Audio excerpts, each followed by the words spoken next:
Welcome. We're going to get started. My name is Troy Bingham.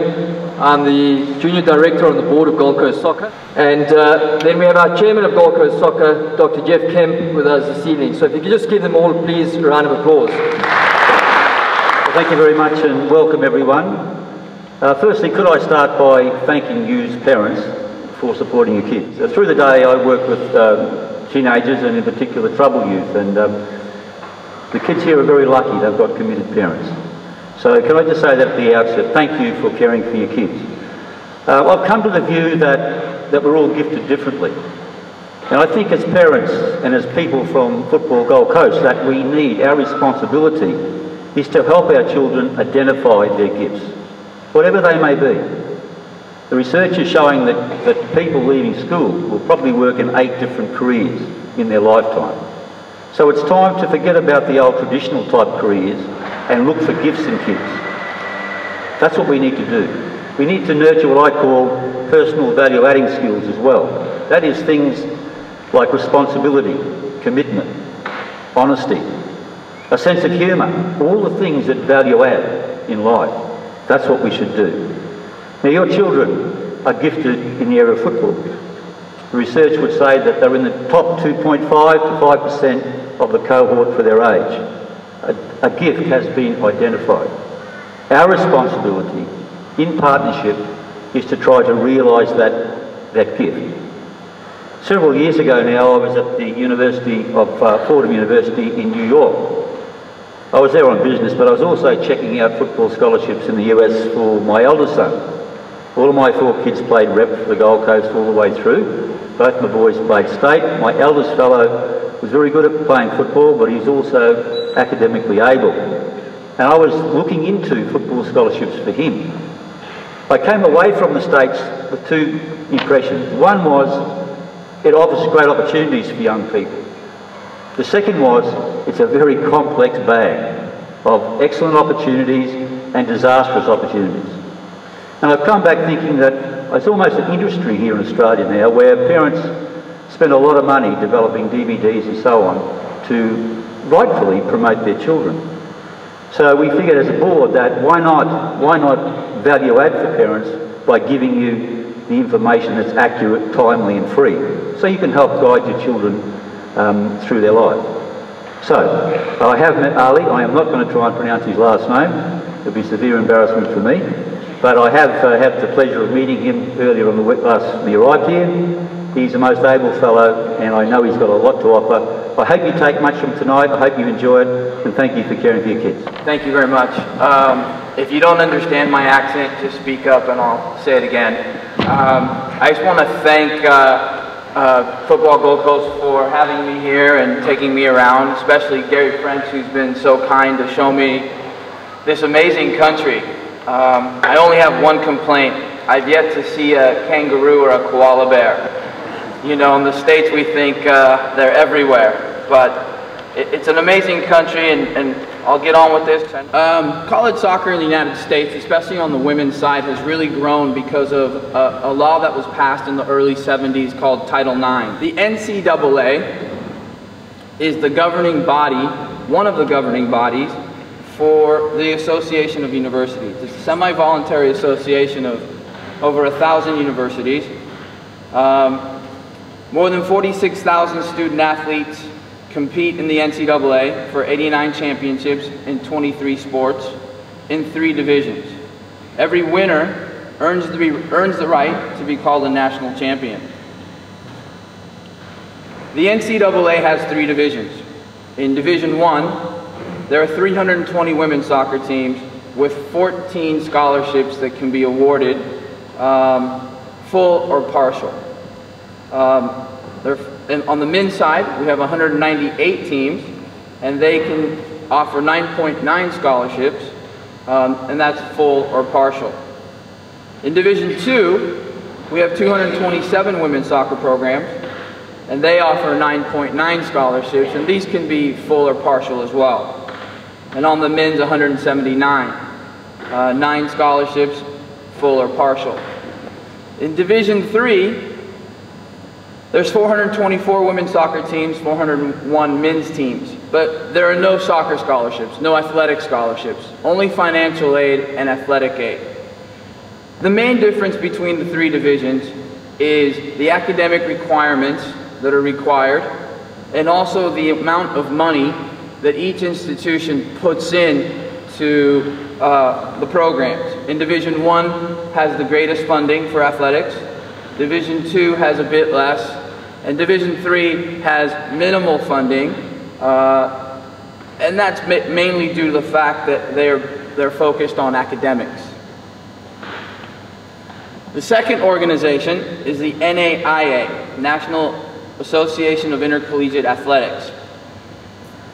This is another set of universities that comprise across the U.S. and Canada, and they also provide scholarships for athletes. There are 223 women's soccer programs in the NAIA, 220 men's soccer programs, and each one gives 12 scholarships that can be full or partial. And you must register with the NAIA Eligibility Center, which the website is there. And this is a separate governing body from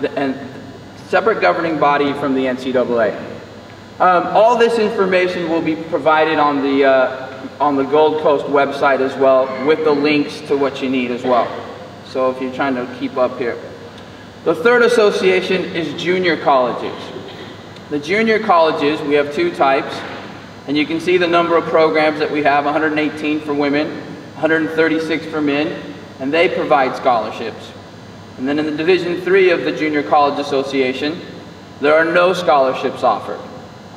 The biggest difference between the junior colleges and the NAIA and the NCAA schools is that there are no academic requirements to compete in that association. And at the end of your graduation from the junior colleges, you would go on to a four-year institution, whether it's NAIA or NCAA. Now let's get into the academic requirements. To be eligible out of high school for Division 1, you must take and pass 16 core courses with a minimum GPA of a 2.0 and have taken the SAT and or the ACT, which are placement exams. And then you'd have to register with the NCAA Eligibility Center. The requirements for international students are a little different, and I provided a link here on the next page that spells out the requirements for the Australians. Eligibility in college: student athletes must compete, once you enter university, student athletes must complete 40% of their coursework required for a degree by the end of their second year, 60% by their third year, 80% by their final year, and this is all to remain eligible to compete. Student athletes are allowed 5 years to graduate while receiving athletically related financial aid, but you only have 4 years to compete. All student athletes must earn a minimum of 6 hours each term to be eligible for the next term. And here's the link to the international academic standards, and this will be provided on the website as well.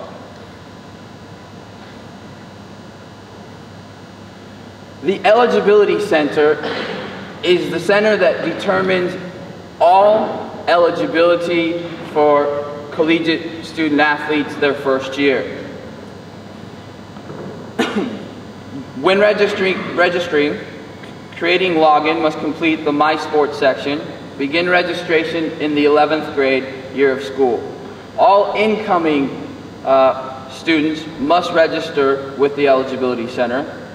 Your transcripts, test scores must be provided to the NCAA Center. And this is in addition to admission to any university. Also, there's an amateurism section. All students must be considered an amateur to compete in college athletics. Each student must answer questions to the eligibility site in regards to sports participation history. Beginning April 1st of the senior year, students can request final amateurism. And again, the website is there that will take you through that process. Visas. Form I-20s cannot be issued until the international student is certified as a final qualifier with the NCAA Eligibility Center. All F1 visa students must submit appropriate documentation before the school can issue subbies from I-20. Each university has an international students department that will guide you through the process.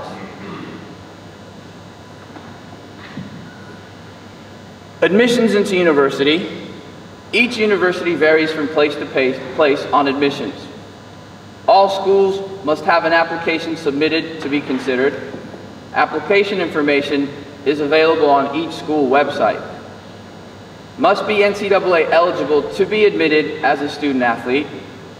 And all official transcripts, paperwork, and test scores must be sent to the institution and NCAA as well.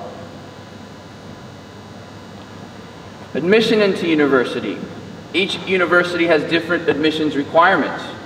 Being eligible with the NCAA and being admitted into a university are two different things. Athletes can have different, lower admission standards than your regular students based on their ability to play, of course.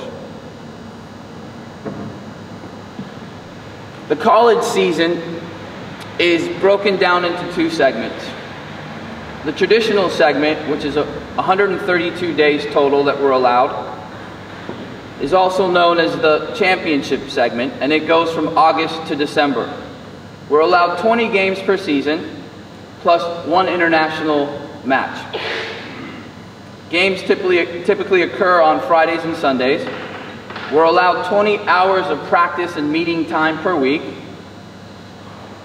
In addition to that, student athletes are required to put in hours in strength training and also study hall, where they'll be monitored in their studies and tutors will be provided for them in order to make certain that they maintain their eligibility in competition. The non-traditional segment typically goes from February to April, and we're also allowed 20 hours per week at this time. We're allowed 5 playing dates, which means we can play 5 different times throughout that segment of time. In the off-season, when we're not in our traditional or non-traditional segment, student athletes can put up to 8 hours per week. 6 hours with the strength and conditioning coach, 2 hours skill-related instruction with the coaching staff. When the school is out or on holiday breaks, we cannot do anything with the team. Enrolled student athletes, however, can train with the strength and conditioning coaches. Academic, study hall, and tutors. Each sport has an academic advisor assigned to them at the university. Academic advisors work with student athletes for all academic and graduation requirements. Athletes usually have priority registration at the university. There's mandatory study hall hours determined by the academic advisement department. Mandatory tutoring, computer labs are there for the student athletes. And there's constant grade checks and class checks for student athletes. Medical care is also provided. International students must show proof of insurance. Schools allow students to buy insurance through the university. Student athletes have access to medical facilities, and each team will have a certified athletic trainer and team physician.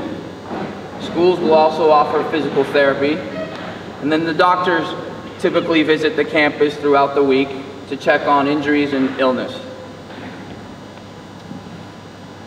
Support for international students. Schools have their own international services department, each university I should say. International student athletes have same benefits as American student athletes, plus an international service department. And here's the website that provides the information for the international students. That is basically the rundown. I know I went through it rather quickly. It's fairly straightforward. The academic requirements is the difficult part. But I've provided a link for Gary for all the academic requirements for an Australian student athlete that's trying to go to university in the United States. Thank you. Turn it back over.